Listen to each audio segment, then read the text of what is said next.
नमस्कार, मैं वर्षा जैस और आप देख रहे हैं प्रकाशवाणी। देश भर में किसान आंदोलन चल रहा है। जहां विपक्ष इसे जमकर भुनाने में लगा है, वहीं सरकार किसानों को समझाने में लगी है। बिहार के लालगंज में सरकार की बात किसानों तक पहुंचाने के लिए किसान महासम्मेलन का आयोजन किया गया। इस किसान सम्मेलन में भाजपा के चर्चित नेता और केंद्रीय गृह राज्य मंत्री नित्यानंद राय पहुंचे। इस मौके पर लालगंज, हाजीपुर और पातेपुर के विधायक भी संयुक्त रूप से मंच पर मौजूद रहे। हजारों की संख्या में आई भीड़ को संबोधित करते हुए नित्यानंद राय ने कहा कि विपक्ष जानबूझकर किसानों में भ्रम फैला रहा है। बड़ी साजिश है, बड़ी साजिश है, बड़ी साजिश है, बड़ी साजिश है। किसानों की उपज की बिक्री किसानों की मर्जी से होगी, किसानों की मर्जी से होगी। पूरे देश में किसान आंदोलन के चलते सियासी उथल पुथल मची हुई है और तमाम पार्टियां उसमें अपना हित साधने में जुटी हुई है। विपक्ष किसान आंदोलन के साथ खड़े होकर सरकार को घेरने का कोई भी मौका चूक नहीं रहा, तो वहीं सरकार किसानों के लिए नए कृषि कानून को लेकर फैले हुए भ्रम का हवाला दे रही है और उसे विपक्ष की साजिश करार दे रही है।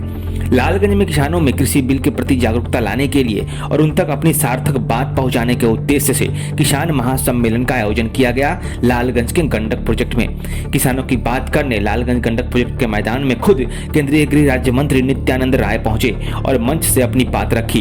इस मौके पर लालगंज के विधायक संजय सिंह, हाजीपुर के विधायक अवधेश सिंह और पातेपुर के विधायक लखिंदर पासवान संयुक्त रूप से मौजूद रहे। इसके अलावा भारतीय जनता पार्टी के जिला अध्यक्ष रमेश कुशवाहा समेत अन्य कई सामाजिक कार्यकर्ता और नेता मौजूद रहे। केंद्रीय गृह राज्य मंत्री नित्यानंद राय मंच पर अपने ही अंदाज में नजर आए।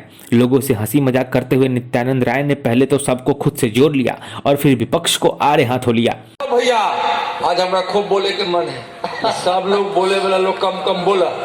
अच्छा, सब लोग से पूछ रहे केकड़ा बोले के मन है, जो हाथ उठाए उन्हीं को बोलवाइए, बाकी किसी को मत बोलवाइए। हम तो अपना हाथ उठा रहे हैं। चलिए भैया, आपका मैं स्वागत करता हूँ इस बात के लिए।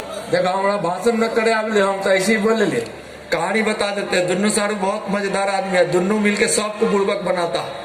एक दिन हमको ही बुड़बक बना दिए। पाना ऐसा मुरेठा कैलाश जी कहे कि कौन है, तो कहा हाजीपुर से आया है। बोले काहे, तो नित्यानंद राय को टिकट दे दीजिए। और हमको टिकट दिलाने वाला सत्येंद्र भाई बैठल है, तो भाई खराब बात है, ऐसा दोस्त सबके हुए। किसानों को कृषि बिल पर भटकाने जाने के मुद्दे पर नित्यानंद राय ने कहा कि 70 सालों में किसानों के साथ बुरा हुआ है। नरेंद्र मोदी की सरकार में बिजली मिली है, यूरिया की कालाबाजारी पर रोक लगी है और किसानों की आय बढ़ाने के लिए कृषि लागत को कम करने का भी पूरा प्रयास किया गया है। उन्होंने एमएसपी और कॉन्ट्रैक्ट फार्मिंग के बारे में भी किसानों को समझाया और कहा कि जिस सरकार ने 6 साल में हमेशा एमएसपी को बढ़ाया है, वो भला एमएसपी को कैसे हटा सकती है। कुछ लोग अपने मन में किसान पाले हुए हैं कि हम किसानों के माध्यम से हम नरेंद्र मोदी जी के जस को कम करेंगे। उनका यह अवधारणा ऐसे लोगों का जो हमारे प्रधानमंत्री जी के किसानों की आमदनी को दुगना करने का संकल्प है, हमारे माननीय प्रधानमंत्री जी के संकल्प को दुनिया की कोई भी ताकत नहीं रोक सकती है, कोई भी ताकत नहीं रोक सकती। माननीय विधायक संजय जी हैं और बिजली वाले सुन रहे हैं तो सुन ले, नहीं तो रात के 12:05 में संजय जी आप अपना संवाद दे दीजिए कि अगर किसानों की बिजली के कनेक्शन का काम हो रहा है तो और तेजी लाए, अगर काम में कोताही आ रही है तो 1 सप्ताह के भीतर ठीक करे, वरना आप उसकी खैरियत लीजिए, आप उसकी चिंता कीजिए। कौन रोकेगा? कौन नहीं जानता है कि बिजली से पटवन का कितना कम लागत होती है। यूरिया की काला बाजारी नरेंद्र मोदी जी ने समाप्त कर दिया। नीम कोटेड यूरिया लाया, भ्रम फैलाया जा रहा है, एमएसपी खत्म हो जाएगा। माननीय प्रधानमंत्री जी एमएसपी को लगातार बढ़ा रहे हैं, हर वर्ष कुछ न कुछ बढ़ा रहे हैं। एमएसपी जिस फसलों का नहीं तय होता था उसका आज न्यूनतम समर्थन मूल्य तय हो रहा है। और कांग्रेस कम्युनिस्ट आरजेडी वालों को तो कुछ सूझता ही नहीं है। कॉन्ट्रैक्ट फार्मिंग क्या है? आपका खेत है, आपकी अगर इच्छा हो गई, आप अगर ठीक से खेती नहीं कर पाते हैं तो अपने खेत को एक समझौता के तहत किसी से आप एग्रीमेंट करेंगे कि हम खेती करेंगे। कॉन्ट्रैक्ट जो समझौता करेगा वह आपके खेती के लिए पूंजी देगा। क्या देगा? पूंजी देगा। पूंजी देने के बाद आपकी खेती होगी। वही पूंजी बिना सूद के, बिना किसी छोटा सा समझौता एक रेट तय करेगा। वह भी रेट एमएसपी से नीचे नहीं, एमएसपी से ऊपर। उस कानून में एमएसपी से नीचे नहीं, एमएसपी से ऊपर। और जिस किसानों की मर्जी होगी उसी वही कर सकता है। अब खेती के लिए मुफ्त में पैसा देगा वो, अनाज पैदा आप करेंगे। और जब खेत में जिस हिसाब से अनाज पैदा होगा उस पैदावार को एमएसपी, मिनिमम एमएसपी पर ज्यादा से ज्यादा आपके बैठक की समझौता में जो होगा, तो खेती के लिए पूंजी मिल रही है। आपके फसल को वह खरीदेगा, लेगा। उसमें भी अगर कहीं फसल नष्ट हो गया तो आपको वह पैसा नहीं देना पड़ेगा। राष्ट्रीय फसल बीमा योजना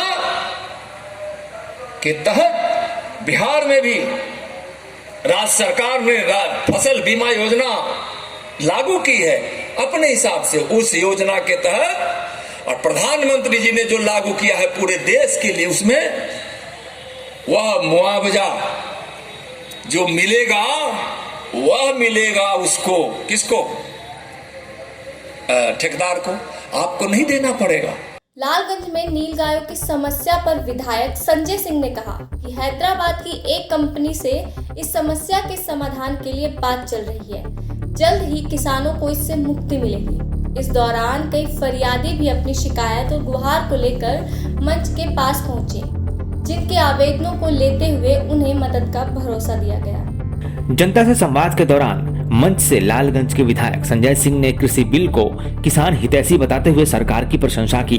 प्रकाशवाणी ने नीलगायों की समस्या पर कुछ दिन पहले ही बात की थी। वर्तमान विधायक संजय सिंह ने भी नीलगायों की समस्या पर खुलकर बात रखी और कहा कि हैदराबाद की एक कंपनी से इस पर करार हुआ है। जल्द ही इस समस्या से यहाँ के किसानों को निजात दिलाया जाएगा।